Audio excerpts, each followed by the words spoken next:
very proud father of the groom and my new daughter-in-law.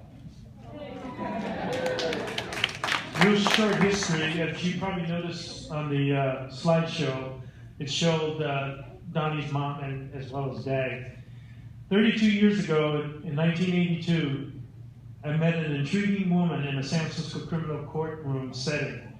She was a certified and assigned court interpreter for the influx of Southeast Asians that ended up in the criminal justice system for various criminal violations. As for me, I was on the other end as a state law enforcement officer and doing my best to keep her busy for those she represented. It was this interesting conflict that brought us together, and we soon collaborated to work out a viable solution through classes and diversion programs, through education of state laws, using the respective Southeast language to try and cut down on repeated revolving door arrests. By 1984, it worked. Recidivism went down and word got around with far fewer arrests for the same crime. I was so intrigued with this no-nonsense woman, I soon courted her months later. In a very short whirlwind, we got married.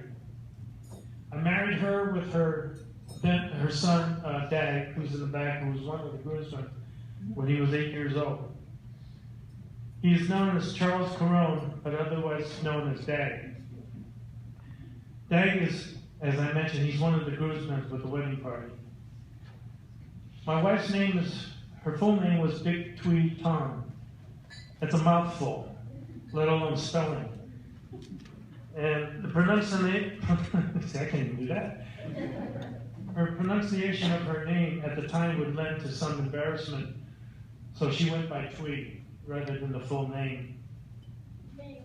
In 1972, she had to leave her country of Vietnam, leaving family and friends behind.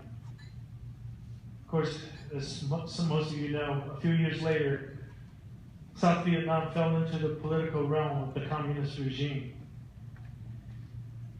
Dag's family, Sarah and their 10-year-old daughter, Susanna, whom I nicknamed Susie Q, traveled from Seattle, Washington to attend and be part of this grand event there in the back. On August 19, 1987, Twee and I were blessed with the birth of a baby boy that we named Doni Donald Wong. I promise to keep this under 2, but you know.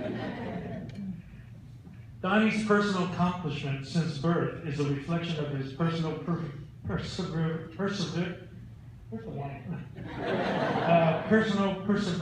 with the help of his mother's guidance.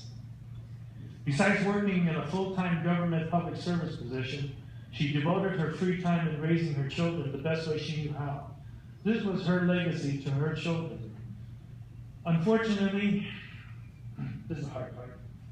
Unfortunately, she succumbed to cancer in March of 2004.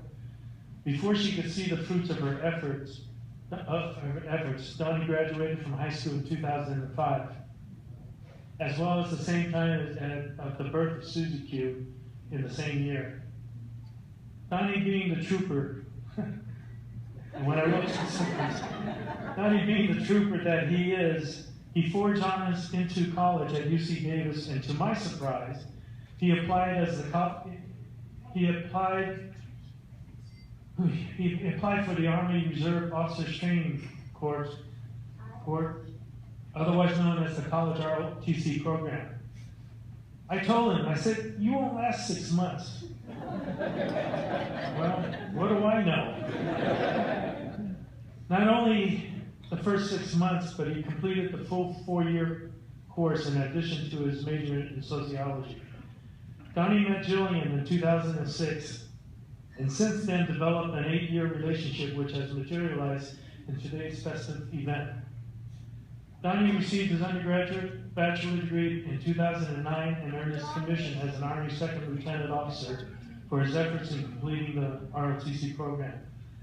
Since then, Doni began his active military duty and applied for and was accepted into the prestigious Army Ranger School in 2010. I'm telling you, 60-plus days of unfathomed leadership and physical training under some of the harshest conditions and changing seasonal environments that can reduce class size by an attrition rate of half or more. Once again, Doni surpassed my expectations by graduating and receiving his prestigious Ranger job. It made me so proud that Gillian and I flew down to Georgia at Fort Benning and had the honor of pinning his tab on. It was one of the, I think one of the slideshows.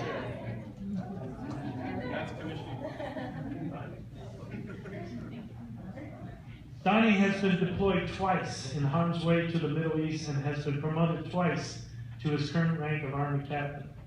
Recently, he was assigned a leadership role as a company commander of an armored training unit at Fort Benning, Georgia, where he and Gillian currently resides. I'm almost finished.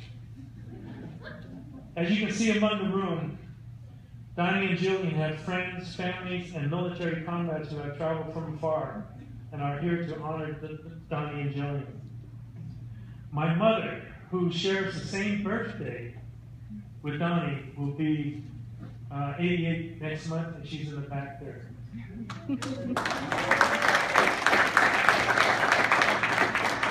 I think it wasn't meant, we didn't do this on purpose, but my wife and I, she actually held the baby until August 19th as a present from my parents. My father, unfortunately, my father Donald, unfortunately passed away, hence his middle name. He passed away in 1992.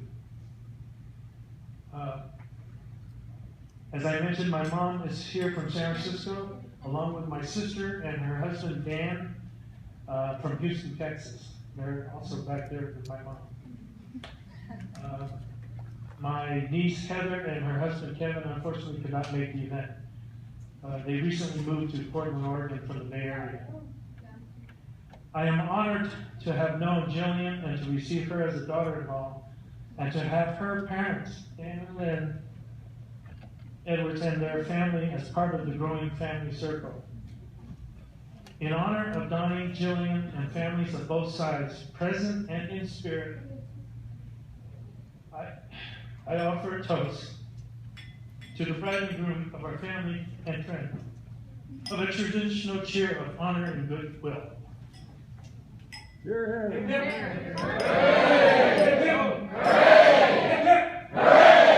Thank you.